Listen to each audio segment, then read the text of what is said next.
Shalom, puji Tuhan.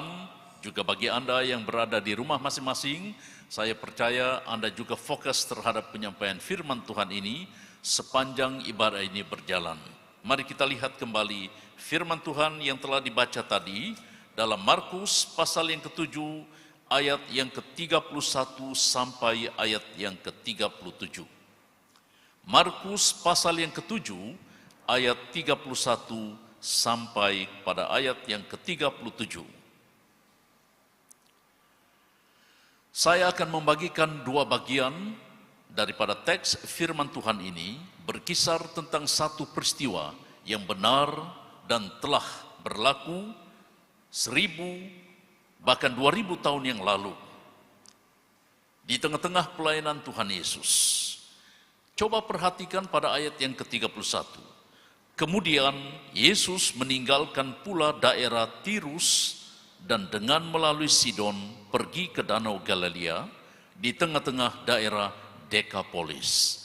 Mengapa kira-kiranya Markus mencatat perjalanan Yesus dengan menyelitkan tempat-tempat yang dikunjunginya? Perkara ini sebenarnya adalah perkara yang biasa dalam sejarah pelayanan Yesus. Jika kita telusuri sejak semula, Yesus memulakan pelayanannya, ia sering berpindah ke suatu tempat, selesai pelayanan itu ke suatu tempat, meskipun didesak oleh orang ramai, tinggal sebentar, dia harus pergi ke suatu tempat kemudiannya. Mengapa demikian?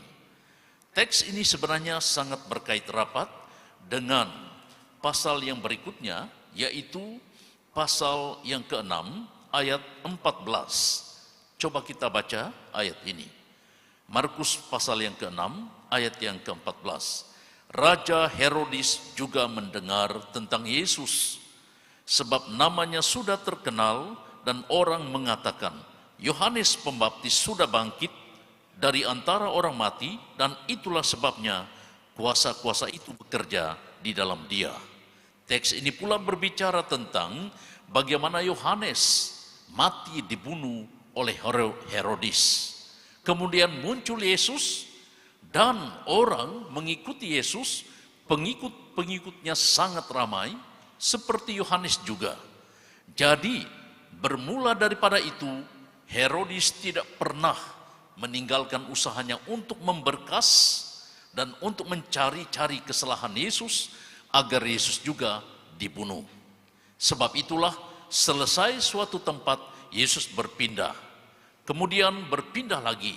Dan dalam pasal yang ke-7 ini kita telah membaca sebentar tadi bahwa Yesus meninggalkan pula daerah Tirus karena sudah selesai pelayanannya dan dengan melalui Sidon pergi ke Danau Galilea. Pada minggu yang lalu kita juga telah belajar bahwa mengapa pelayanan Yesus berada di sekitar atau keliling Danau Galilea itu. Karena disitulah perkampungan atau penempatan orang ramai dan Yesus berpindah randa dari suatu tempat ke suatu tempat untuk memberitakan hal kerajaan sorga. Dan akhir daripada pelayanan Yesus selalunya ia berkata, jangan menceritakan kepada orang lain tentang apa yang sudah berlaku. Mengapa Yesus melarang? Bukan karena membatasi, tapi waktunya belum tiba. Sebab kalau orang ramai menceritakan Yesus ada di situ, Yesus melakukan ini dan itu, maka tentara-tentara Romawi ketika itu akan memberkas Yesus, berusaha untuk menangkapnya. Maka Yesus melarang, bukan karena membatasi kesaksian mereka, tapi dalam konteks peristiwa yang baru saja kita baca sebentar tadi, semakin Yesus melarang mereka menceritakan perkara itu, semakin mereka bersaksi tentang perbuatan Allah di tengah-tengah masyarakat. Mereka tidak tertahan untuk memberitakan kebaikan-kebaikan yang Yesus lakukan. Nah, saudara sekalian yang saya kasihi dalam nama Tuhan kita Yesus Kristus, mari kita mulai daripada perkara yang pertama, ayat 31 sampai pada ayat yang ke-35.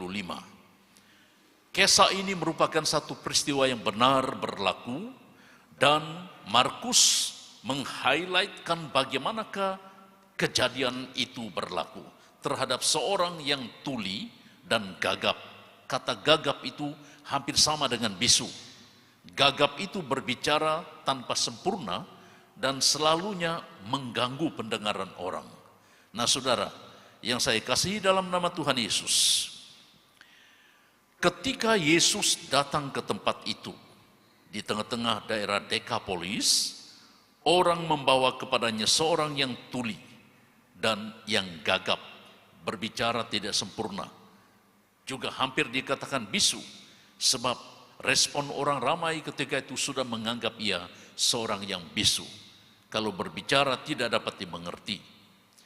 Ketika orang ramai membawa orang tuli ini dan yang gagap kepada Yesus, Yesus membawa orang ini sendirian.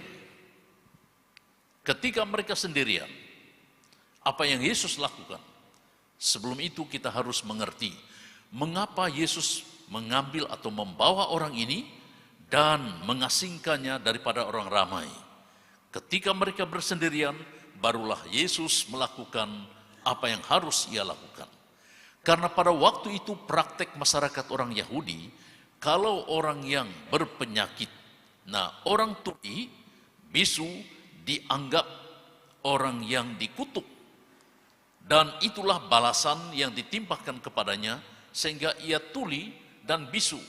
Lalu mereka mengkategorikan bahwa orang ini dikutuk karena dosanya. Lalu dia selalu diasingkan daripada masyarakat. Dan inilah salah satu daripada masyarakat atau golongan yang diasingkan dan disisihkan. Selain beberapa perkara-perkara yang lain. Termasuk wanita. Selalu diasing-asingkan. Nanti kita akan selitkan apa hubungannya wanita dalam kisah ini.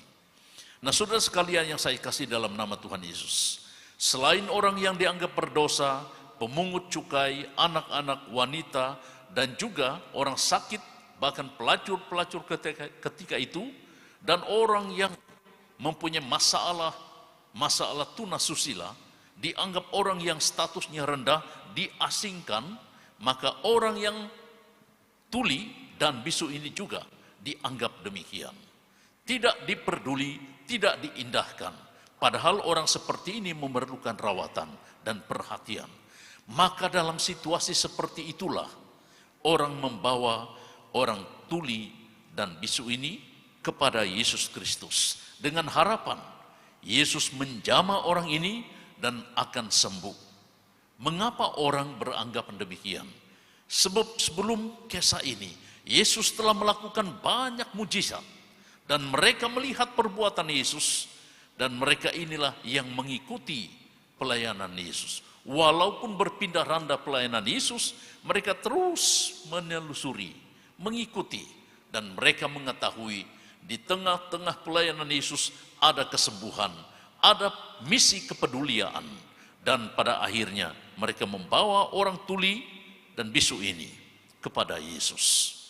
Setelah bersendirian, Yesus melakukan sesuatu yang di luar dugaan. Yesus melakukan suatu, kalau boleh diselitkan, rawatan yang tidak masuk akal. Apa yang Yesus lakukan kepada orang yang tuli ini?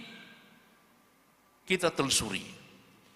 Dan sesudah Yesus memisahkan dia dari orang banyak, sehingga mereka sendirian. Kalau Anda pergi ke rumah sakit, bertemu dengan seorang dokter, dia tidak langsung beri Anda obat. Dia counseling Anda. Apa penyakitmu? Jadi kita nyatakan, oh sejak bila? Dia memerlukan beberapa waktu Anda mengalami penyakit itu. Kemudian dia akan memeriksa bagian-bagian tertentu yang Anda nyatakan. Lalu sesudah itu dia coba berpikir tentang apa jenis obat yang sesuai untuk kita. Saya bukan seorang dokter medis, tapi selalunya bertemu dengan dokter dan dia tanya hal-hal demikian. Kalau dulu ketika saya diserang penyakit malaria sampai ditahan 5 hari di ward, mereka selalu bertanya, silih berganti, di mana kamu pergi, sejak bila kamu merasakan menggigil, apa perasaan kamu dan sebagainya, semua ditanya. Saya katakan, dokter, saya sakit. Ya, saya perlu tahu, katanya. Orang yang sakit tidak sabar dirawat. Pada hemat saya, orang yang tuli ini pun sudah sekian lama punya kerinduan untuk mendengar. Dia rindu menjadi orang yang seperti biasa, seperti Anda dan saya, bahkan kita semua, yang pendengarannya sempurna, perkataannya sempurna. Ini orang yang memerlukan perhatian amat sangat. Ketika mereka bersendirian, lalu Yesus melakukan sesuatu perkara yang di luar pemikiran kita. Dengan kata yang lain, Yesus merawat orang ini dengan suatu kaidah yang tidak masuk akal. Apa yang Yesus lakukan? Ia memasukkan jarinya ke telinga orang itu. Selalunya dokter gunakan alat teropong yang agak kecil. Baru-baru ini saya dan Deacon Lukas membeli satu alat yang kecil, teropong telinga. Dia berkata dengan saya, "Pastor, untuk apa itu?" Saya katakan, "Saya mau cek telinga saya."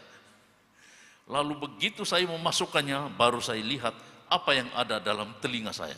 Rupanya cukup bersih, puji Tuhan. Kiri dan kanan. Tapi Yesus memasukkan jarinya. Coba bayangkan berapa besar jari ini.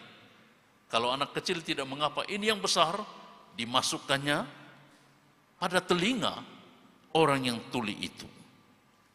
Kemudian, ia meludah satu hal yang agak kurang baik. Kalau menurut adat kami, adat orang dusun, kalau meludah orang, itu suatu hal yang kurang baik. Dan ini melanggar tata susila kemasyarakatan. Dan melanggar adat. Dan boleh dipanggil oleh ketua kampung, kenakan sogit. Meludah. Tapi tidak dijelaskan bahwa Yesus meludah langsung menggoles-goles. Tidak. Mengapa Yesus melakukan hal ini? Apakah ia suatu perkara yang biasa? Tidak. Tidak pernah dilakukan oleh orang Yahudi. Meludah orang. Kecuali kalau orang itu marah, kecuali orang itu sudah berang sekali, dia langsung ludah orang sebagai tanda bahwa dia benci orang itu. Saudara sekalian yang saya kasih dalam nama Tuhan Yesus, ketika saya berpikir mengapa Yesus meludah orang ini dalam merawat orang yang tuli, jangan balik ke dalam rumah, ke rumah, lalu cari orang lain. Yesus lakukan kesembuhan seperti ini, cucuk telinga langsung ludah, penuh telinganya dengan ludah. Satu hal yang tidak masuk akal, bukan? Tapi ternyata ada seorang ahli teologi yang coba mengeksegesis perbuatan Yesus. Mengapa Yesus memasukkan jarinya pada telinga orang tuli itu dan meludah? Ternyata pada waktu itu setiap orang ingin melihat apa yang dilakukan oleh sang perawat. Yesus melakukan suatu pendekatan, menjamah. Ternyata bukan memasukkan jarinya ke dalam lubang telinga itu, tapi menjamah. Hanya Markus melihat mungkin Yesus sedang memasukkan. Lalu menjamah. Dan mengapa meludah? Ternyata bukan meludah, tapi meniup seolah-olah meludah. Kata-kata ini memberikan inspirasi kepada kita bahwa pendekatan Yesus memerlukan pendekatan supaya orang itu merasa, oh, dia dijamah, dia dibelai, ditiup, seolah-olah meludah. Yang jarang ia alami, yang jarang dan tidak pernah dia alami. Seorang bayi kalau menangis perlu dibelai dan dikucup, lalu didodoi, dan akhirnya dia merasa tenang. Coba Anda berkata kepada bayi itu, jangan menangis, jangan itu dan ini, dan jangan bising. Dia tidak akan mengerti. Tapi dengan jamahan, ia mengerti. Ia sedang dipeduli, ia sedang dibelai, ia sedang diperhatikan, dan dia sedang dijaga. Setiap manusia memerlukan pendekatan. Tidak ada orang yang mempunyai masalah tanpa memerlukan pendekatan. Setiap orang yang mempunyai masalah, baik kesehatan apapun, baik penyakit apapun, baik keadaan apapun yang memerlukan pendekatan orang. Inilah yang dikatakan counseling. Saudara-saudara yang saya kasihi dalam nama Tuhan kita, Yesus Kristus. Yesus tidak memarahi orang itu, tapi Yesus menjamah. Yesus mendekati. Inilah yang disebut pendekatan sosial. Pendekatan pribadi yang sangat diperlukan. Orang sakit memerlukan kepedulian. Kemudian, apa yang dilakukan oleh orang itu? Setelah ia meludah, ia merabah lidah orang itu. Menjamah lidah orang itu. Saudara-saudara, kenapa dia tidak jamah tangan, kaki, kepala, dan hidung? Kenapa lidah? Karena pada lidah orang ini akan merasa. Pada suatu masalah, ia memerlukan pendekatan yang tepat. Kalau Anda diberi obat yang salah, penyakit Anda akan semakin melarat, semakin membesar. Tapi kalau obat yang tepat, Anda akan sembuh. Jadi saudara-saudara, kalau Anda selsema, jangan makan makanan yang memudaratkan perut Anda. Tapi Anda harus makan obat yang sesuai dengan penyakit yang Anda alami. Orang ini mempunyai masalah telinga, mempunyai masalah lidah. Dan pada dua elemen inilah Yesus jamah, Yesus lakukan suatu pendekatan yang tepat. Saudara-saudara, kalau orang datang kepadamu, Anda harus mengerti masalah mereka. Jangan sesekali kita berkata kepada orang sebelum kita bertanya apa masalahnya, lalu kita berkata, saya tahu masalah kamu. Nah, orang ini akan heran, sejak bila ia mengerti masalahku? Orang yang mempunyai masalah sebenarnya akan memendamkan masalahnya. Bila waktunya tepat, dia akan menyuarakan. Ketika kita mendengar, baru kita mengerti.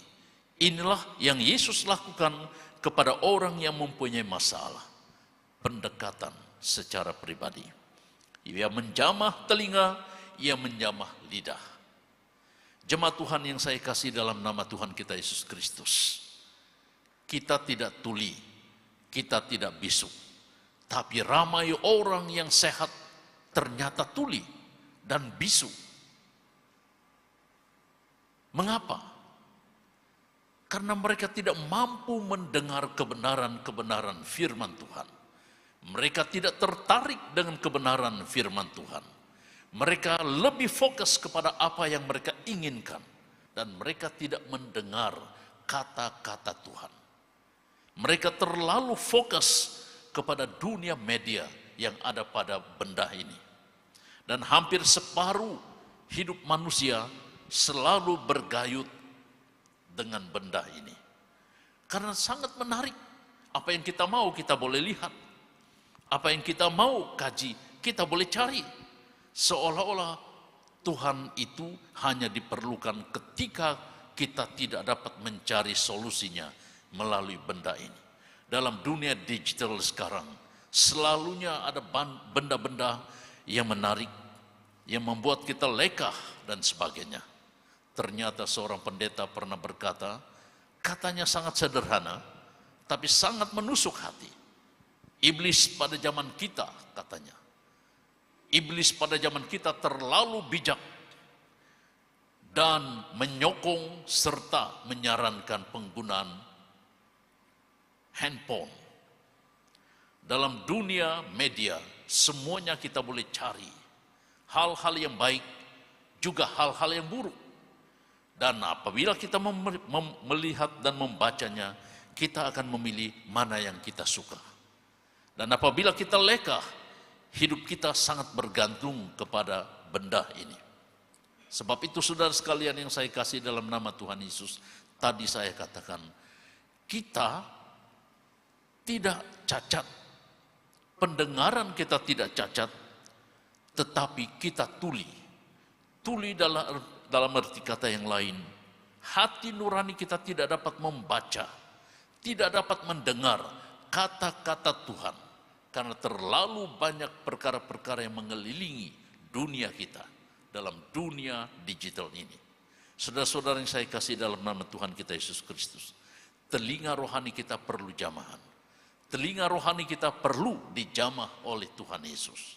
Sehingga pada akhirnya kita mengerti tujuan dan maksud Tuhan di dalam dan melalui kehidupan kita. Nah, saudara sekalian yang saya kasih dalam nama Tuhan Yesus, apa hubungannya dengan kata-kata yang bisu? Lidah yang tidak mampu mengeluarkan kata-kata melalui mulut ini. Jika orang tidak menemukan berkat-berkat daripada Tuhan, apa yang mau dibicarakan? Jika orang tidak mengerti apakah tujuan Tuhan dalam kehidupannya, apa yang mau dikatakan? Sehingga mau berkata tentang kebenaran firman Tuhan di luar kemampuannya. Maka apabila dunia memerlukan firman Tuhan, kebenaran-kebenaran, karena dunia telah tersesat, apa yang dapat kita sumbangkan? Itu satu hal yang paling sulit, karena kita juga tidak mampu bersaksi tentang kebenaran firman Tuhan, karena telinga rohani kita tertutup dan tuli. Tanpa pengertian tentang kebenaran firman Tuhan, kita tidak mampu bersaksi. Dan hal inilah yang dilakukan oleh Tuhan Yesus. Dalam arti kata yang lain, tindakan yang simbolis yang dilakukan Yesus kepada orang tuli yang bisu juga ini menjadi suatu kerja yang sangat sulit bagi kita. Jika orang bertanya kepada kita, apakah yang ada pada Yesus? Siapa Yesus dan mengapa perlu diberitakan? Apa yang Anda mau katakan? Dan apabila kita diserang dengan satu pertanyaan, apakah Yesus yang dahulu mampu melakukan hal yang sama pada zaman kita? Apa yang kita mau lakukan dan katakan kepada orang itu? Dunia menuntut kebenaran firman Tuhan, tapi tanpa pengertian kita tidak mampu bersaksi tentang Yesus. Mata rohani kita perlu pulih. Mata rohani kita perlu melihat. Sebab itulah setelah Yesus mencucukkan jarinya atau menjamah telinga orang ini dan juga menjamah lidahnya, maka Yesus berkata kepada orang itu, Ephata, bukan terpatah, tapi Ephata dalam bahasa Aram maksudnya terbukalah, terlepaslah. Dengan kata yang lain, sembuhlah. Saudara-saudara yang saya kasihi, ketika Yesus berkata, Ephata, maka terbukalah telinga orang itu, dan seketika itu juga terlepas pulalah pengikat lidahnya. Kata-kata ini sebenarnya menyentuh tentang budaya pemikiran orang Yahudi pada waktu itu. Setiap penyakit ada benda yang mengikatnya. Setiap perkara yang menjadi masalah pasti ada sesuatu yang menghalangnya. Dan dalam konteks ini mereka mengerti bahwa telinga orang itu tertutup. Itu sebabnya Ephata menjelaskan terbukalah. Bukan telinga ini yang terlepas, tapi pendengaran, penutupnya itu terlepas. Itu pengertian mereka. Dan pada lidah yang tidak mampu berkata-kata dengan sempurna, mereka percaya bahwa ada satu benda yang mengikat, yang coba membuat kata-katanya tidak sempurna. Sebab itulah Markus mencatat, maka terbukalah telinga orang itu, dan seketika itu terlepas pulalah pengikat lidahnya. Arti kata rohani, setiap masalah yang dihadapi oleh manusia ada sebabnya. Setiap perkara yang dialami oleh manusia ada puncaknya. Dan dalam konteks ini, orang ini terlepas daripada belenggu itu. Jemaat Tuhan yang saya kasih dalam nama Tuhan kita Yesus Kristus, orang itu berkata-kata dengan baik. Inilah yang disebut mukjizat. Kuasa Tuhan melampaui segala perkara. Kuasa Tuhan melampaui segala kebijaksanaan, kemampuan dan kekuatan manusia. Pada Yesus semua perkara dapat diselesaikannya, dan itu dilihat oleh orang ramai pada waktu itu. Ephata, manusia memerlukan suatu tindakan atau situasi yang melepaskan diri mereka daripada pengikat-pengikat dan penghalang penghalang kehidupan rohaninya. Saudara-saudara yang saya kasih dalam nama Tuhan kita, Yesus Kristus. Bagian yang pertama ini bukan dikarang-karang oleh Markus, tapi bagian atau peristiwa itu dilihat oleh orang ramai. Bukan seorang dua, tapi orang ramai. Dan bila mata melihat kejadian itu, hal ini menjadi satu bukti nyata bahwa pada Yesus ada kuasa kesembuhan. Dan tidak ada yang mustahil. Dan itulah yang berlaku di Dekapolis waktu itu. Dan bagian yang kedua, suatu hal yang juga tidak masuk akal. Yesus menceritakan tentang kerajaan Allah, tapi dalam konteks ini, Yesus melarang mereka bersaksi tentang apa yang telah ia lakukan. Jadi apakah halangan itu suatu hal yang harus dilakukan? Pada Yesus bukan, tetapi belum sampai waktunya. Karena kalau mereka menceritakan hal itu kepada orang ramai, kedengaran oleh tentara-tentara Romawi waktu itu, Yesus akan ditangkap. Karena di mana Yesus pergi, di situ ada mata-mata, ada spy Herodes. Tentara-tentara Romawi tidak pernah leka terhadap tugas mereka untuk memberkas Yesus dengan mencari-cari kesalahannya. Ditokok tambah dengan kehadiran orang Farisi, Saduki atau imam-imam kepala pada waktu itu. Nah, ayat yang ke-36 berkata, bagian yang kedua, Yesus berpesan kepada orang-orang yang ada di situ. Yesus berpesan, bukan mengharuskan dan melarang mereka, berpesan kepada orang-orang yang berada di situ supaya jangan menceritakan kepada siapapun juga kejadian itu, kesembuhan orang tuli dan yang bisu itu. Mengapa ia melarang? Mengapa ia berpesan? Tapi semakin dia berkata demikian, orang tidak tertahan untuk menceritakan, maka makin luas mereka memberitahukannya. Yesus telah melakukan kesembuhan dan telah menyembuhkan orang tuli dan yang bisu itu. Yesus telah melakukan ini, melakukan itu dan sebagainya. Ukuran pandangan orang waktu itu adalah mereka takjub dan tercengang dan berkata, ia menjadikan segala-galanya baik.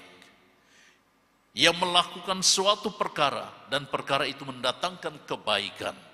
Ini ukuran orang ramai yang melihat. Kehadiran orang-orang Farisi dan Saduki dalam satu-satu masa dalam ibadah itu hanya melafazkan tentang hukum-hukum. Jangan buat ini, jangan buat itu, ini tidak boleh, ini saja yang boleh, kamu itu dan sebagainya. Orang berdosa tidak layak bersama dengan kami. Anak-anak tidak boleh maju depan, wanita tidak boleh berdiri di hadapan. Mereka memandang status mereka rendah. Inilah impak dari kehadiran orang Farisi dan Saduki, pemimpin-pemimpin agama orang Yahudi waktu itu. Tapi kesaksian orang ramai, mereka takjub dan mereka berkata, ia menjadikan segala-galanya baik. Bukan dituntut oleh Yesus, tapi itulah kesan daripada perbuatan Yesus dalam hidupnya.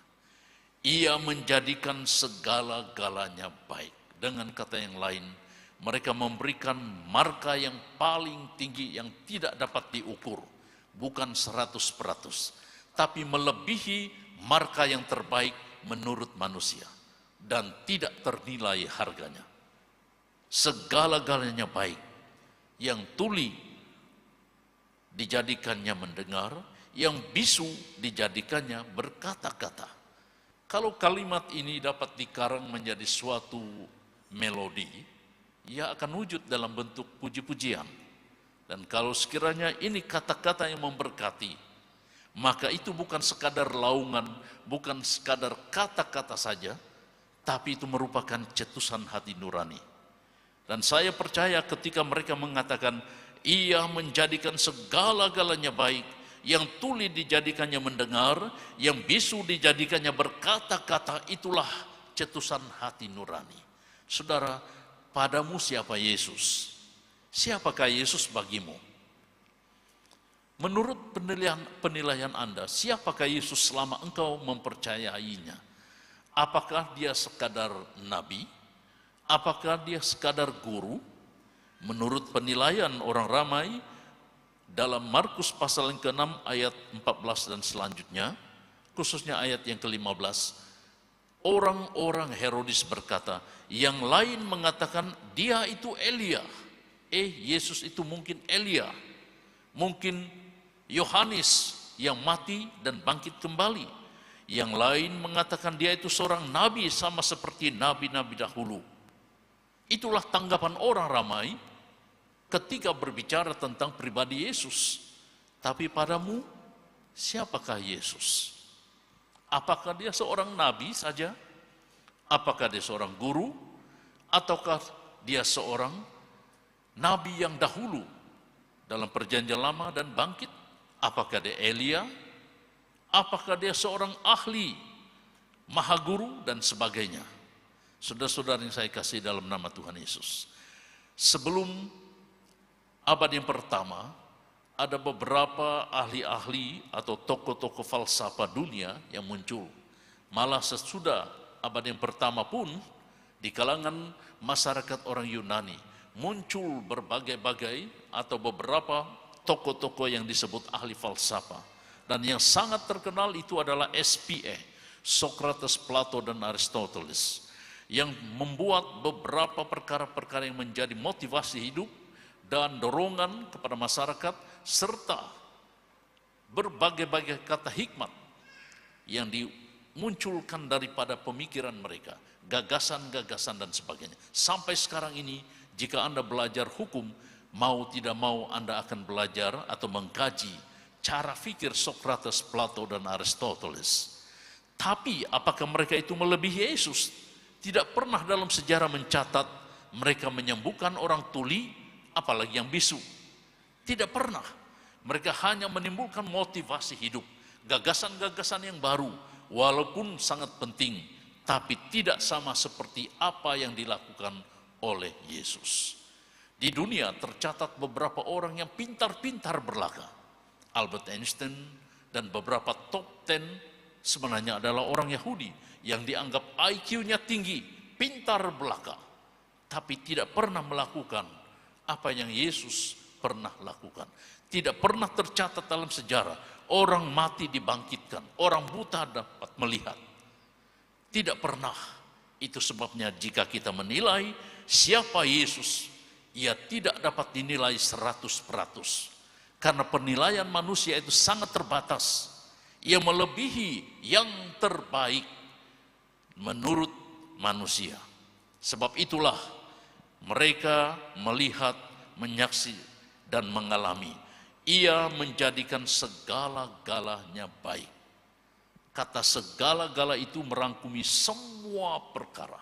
Tidak ada yang terkecuali. Dan tidak ada batas kuasa yang dimiliki oleh Yesus hanya mampu melakukan satu perkara. Tidak terbatas kuasanya. Saudara-saudara yang saya kasih dalam nama Tuhan kita Yesus Kristus, beberapa abad yang lalu ada segolongan orang yang merasa bahwa mereka direndahkan. Mereka merasa tidak adil. Mereka merasa bahwa mereka hanya diperalat ketimbang dengan status mereka yang bergelar wanita. Kemudian muncullah satu gerakan. Gerakan ini disebut sebagai International Women's Day. Mungkin ini nanti akan disampaikan oleh wanita dalam media sebentar. Tetapi saya ingin menjelaskan tentang sejarah munculnya International Women's Day. Ini hari wanita sedunia. Waktu itu sebenarnya adalah waktu yang sangat sulit ketika suatu golongan wanita berada di US. Mereka merasa direndahkan, masalah gender, masalah tentang keadilan, gaji kalau wanita bekerja sangat rendah, padahal kualitinya sama dengan kaum lelaki. Lalu mereka coba menyuarakan ini pada tahun 1908 yang dihadiri oleh tidak kurang daripada 15.000 wanita. Mereka melakukan satu demo, dan demo ini sebenarnya hanya melaungkan tentang hak mereka sebagai manusia, walaupun mereka adalah wanita. Kemudian,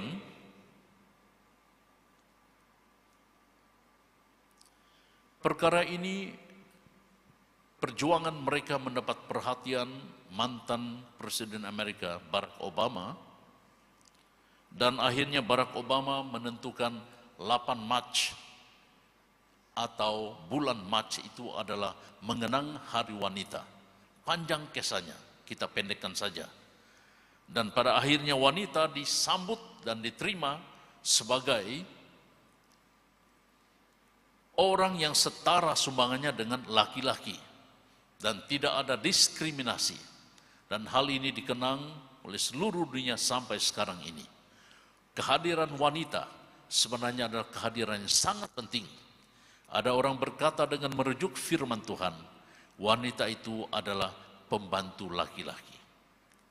Ada orang beranggapan bahwa wanita itu adalah penolong laki-laki. Dan memang dalam konteks penciptaan, Allah mencipta wanita sebagai pembantunya, penolongnya dalam konteks penciptaan manusia. Ketika sejarah mencatat manusia sudah memenuhi seluruh bumi, sampai sekarang ini kita melihat siapakah wanita itu. Apakah dia pembantumu? Apakah dia orang yang nomor 2 dalam kehidupan Anda? Kita harus berpikir tentang kalimat yang disebut oleh Alkitab, sehingga mereka menjadi satu.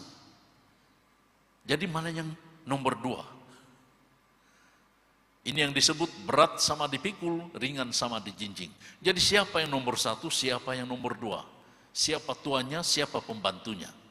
Dalam konteks hidup dan pelayanan Yesus, wanita dengan laki-laki itu setara. Tidak ada yang lebih rendah, semuanya setara. Baik dari segi kemampuan, meskipun laki-laki berkata kami lebih hebat daripada wanita dari segi tenaga, tapi adakah sejarah mencatat laki-laki pernah melahirkan anak? Pernah? Kelebihan wanita, ia memberikan zuriat. Dan selanjutnya, tapi ia tidak akan berlaku tanpa kehadiran laki-laki. Sebaliknya laki-laki tidak akan juga bertambah tanpa kehadiran wanita. Jadi siapa yang nomor 1, siapa yang nomor 2? Kita harus berpikir secara holistik. Dalam zaman penciptaan sampai kepada zaman anugerah sekarang ini, kita harus melihat secara holistik bahwa pernyataan Yesus mengatakan bahwa manusia sama di hadapan Tuhan. Tidak ada yang lebih tinggi, tidak ada yang lebih rendah. Hanya yang membezakan mereka adalah laki-laki dan yang satu itu adalah wanita. Saling melengkapi, saling melakukan tugas dan fungsi yang Tuhan telah berikan kepada kita. Jadi dalam mindah kita harus berpikir, walaupun dia istri saya, dia adalah saya juga. Dulu pernah saya katakan bahwa orang yang paling mengenal Anda, yang paling mengetahui siapa Anda, bukan ibu bapak Anda. Tidak. Tapi yang paling mengenal Anda, menghafal tabiatmu, makan minummu, kegemaranmu, bahkan segala-gala sifatmu adalah pasangan hidupmu, bukan orang lain. Sehingga apapun yang Anda lakukan, seolah-olah itu adalah diri Anda kepadanya. Mohon maaf bagi mereka yang belum berkeluarga. Sehingga Anda telanjang sekalipun di pandangan pasanganmu, itu tidak akan menimbulkan rasa malu. Mengapa? Karena satu, bukan satu menjadi 2, tapi 2 menjadi 1. Kalau dia sakit, ya pasangan yang satu pun akan merasa sakit. Kalau dia susah, Anda juga merasa susah. Tapi kalau dia gembira, Anda juga tumpang gembira. Inilah yang dikatakan 2 menjadi 1. Maka wanita menuntut hak mereka. Dan hari ini kita akan mengadakan suatu peringatan, memperingati sumbangsi kehadiran wanita dalam dunia kita yang nanti akan direalisasikan selepas ini.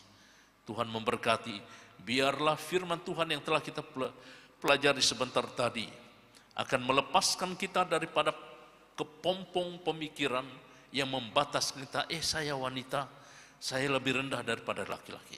Kita harus mendengar kata Efata, terbukalah pemikiran yang menghalang kita terhadap diri kita, status kita. Yesus berkata, Efata, terbukalah, terlepaslah daripada pemikiran yang membelenggu.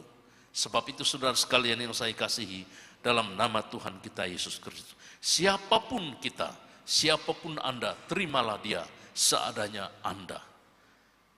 Hanya laki-laki dan wanita yang diciptakan Tuhan dalam kehidupan manusia. Selain itu tidak ada jantina lain.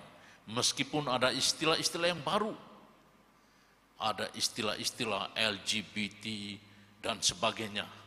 Jadi saudara sekalian yang saya kasihi, kehadiran istilah itu sebenarnya membatasi pemikiran manusia dan melampaui, mereka modified ciptaan Tuhan.